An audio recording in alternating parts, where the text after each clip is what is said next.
નમસ્કાર, Shloka and twins ચેનલમાં આપનું હાર્દિક સ્વાગત છે।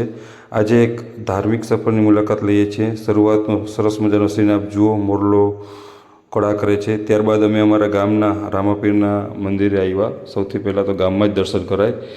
ત્યારબાદ આપ જોઈ શકો છો કે યજ્ઞીએ સરસ મજાનો ઘંટનાદ કરી નાખ્યો અને ત્યાર પછી યજ્ઞ યાજ્ઞી શ્લોકા અને એની બેનપણી ખૂબ શ્રદ્ધાપૂર્વક ભગવાન રામાપીરના દર્શન કર્યા। આજે અષાઢી બીજ હતી।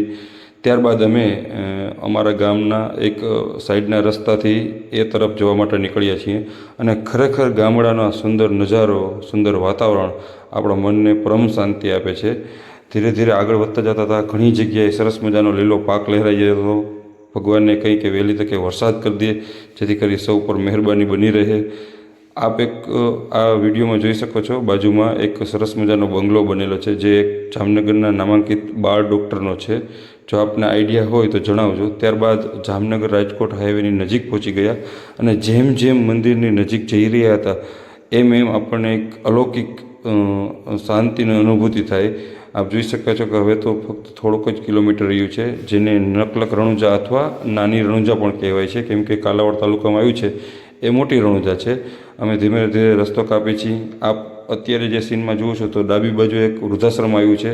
ક્યારેક ત્યાં મુલાકાત લેજો અને એમના સાથે જન્મદિવસ કે અન્ય કોઈ પ્રસંગની ઉજવણી કરજો। ત્યારબાદ આગળ વધ્યા અને આજે તો અહીંયા વિશાળ પાર્કિંગ અને વિશાળ ભક્તોની અનુભૂતિ થઈ। અન્ય આડા દિવસોમાં આટલી બધો ટ્રાફિક હોતી નહોતી, પણ આજે અષાઢી બીજ હોવાના નાતે ભક્તોનો ભારી મેળાવડો હતો।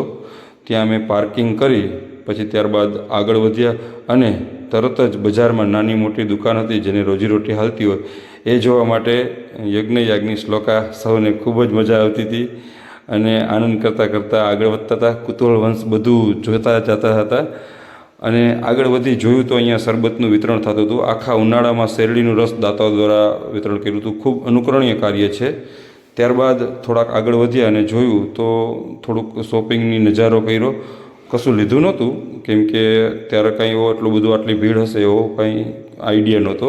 ત્યારબાદ આપ મેઇન ગેટના દર્શન કરી શકો છો। ત્યાંથી આગળ વધ્યા એટલે તરત જ અમને ધજાના દર્શન થયા અને ખરેખર આમ બહુ દિલથી આનંદ થયો। અને આજના દિવસે સાંજનો સમય હતો અને આરતીનો સમય હતો, એટલે આ ભક્તોની ભીડ જોઈ શકો છો। ઘણી બધી હતી આગળ લાઈન, જેન્ટ્સની લેડીઝની અલગ હતી। જેન્ટ્સની લાઈનમાં એક ભાઈ ઓળખીતા મળી ગયા તો એને ચાલુ લોગે આપણે બોલાવી લીધા। ત્યારબાદ અમે લોકો તો બાળકો હતા નાના એટલે ન રહ્યા લાઈનમાં, પણ પાછળ જઈ અને જે મેઇન ધજા કહેવાય રામાપીરની એમના દર્શન કર્યા અને ખરેખર બાળકોમાં પણ ભગવાન હોય છે એ આપ જોઈ શકો છો। કેટલી શ્રદ્ધાથી ધજાને જોઈ અને વંદન કરે છે, નમસ્કાર કરે છે। તો આ એક વસ્તુ ખરેખર આપણને લાગે કે ના, ભગવાન નાના બાળકોનો પ્રિય હોય છે। ત્યારબાદ આગળ વધી અમે લાઈનમાં ઊભા ન રહ્યા, પણ મંદિરની સામે જ ઊભા રહી અને ત્યાં 3 મંદિર છે, રાધા કૃષ્ણનું, શંકર ભગવાનનું અને મેઇન રામાપીરનું। એમના દર્શન ઊભા રહીને જ કરી ગયા। ત્યારબાદ સામેના ભાગમાં પણ મંદિર છે અને નાગજી બાપુની બેઠક હતી, ત્યાં ગયા। ત્યાં જોયું તો સરસ મજાનું બાજુના જ ગામ શેખપાટનું ગ્રુપ હતું। ગ્રુપનું નામ ભૂલાઈ ગયું મને, પણ એઓએ સરસ મજાની આખા દિવસ રામધૂન મંડળ ચાલુ રાખ્યું હતું અને એમાં નાના મોટા સૌનો સરખો હિસ્સો હતો। આ એક નાના બાળકને રામધૂન બોલતો પણ જોઈ શકો છો। એ અમને પણ સારું સરસ લાગ્યું। ત્યારબાદ આગળના ભાગમાં ત્યાં 2 માતાજીના મંદિર છે, એમના દર્શન કર્યા અને અમારા યજ્ઞને આવું દર્શન કરવું છે ને એ બહુ સારું લાગ્યું। ત્યારબાદ બાજુમાં જ ઊભા રહી અને દર્શન કરી સહેજ આગળ વધ્યા તો ત્યાંથી જેટલા ભાવિ ભક્તો દર્શન બધા કરતા હતા એઓની ભીડ જોઈ અને અમે એવું કહેતા હતા કે ચાલો સૌથી પહેલાં કોનું ઓળખીતું જડે, અને કદાચ તે દિવસે આપ પણ ત્યાં હશો, જો હોય તો ચોક્કસથી જણાવજો। ત્યારબાદ અમે જોયું ઘણી વખત ત્યાં ભીડ સતત ચાલુ જ રહેતી હતી, કેમ કે અષાઢી બીજ હતી અને બધાને રામાપીરના દર્શન કરવા આવવાનો ખૂબ જ ઉત્સાહ હોય છે। તો આપ જોઈ શકો છો ભીડ સતત ચાલુ જ રહેતી હતી। ત્યારબાદ બાજુમાં એક મંદિર હતું, ત્યાં ગયા। ત્યારબાદ પાછળના ભાગમાં આ એક વસ્તુ વિશેષ જોવા જેવી છે। આપ જગ્યા આવડી વિશાળ હોવા છતાં પણ એની ચોખ્ખાઈ જુઓ। એનું સરસ મજાનું રસોડું હતું અને ત્યાંથી એક પાછલા ગેટે થઈ અને બહાર નીકળે છે. ત્યાં બે ઊંચા સરસ મજાના કબૂતરોને વસવાટ કરવા માટેના ચબૂતરા બનાવ્યા હતા અને એમાં ઘણા કબૂતરોનો વસવાટ હતો. એ પણ જોઈ અમને પણ સારું લાગ્યું, યજ્ઞની પણ મજા આવતી હતી.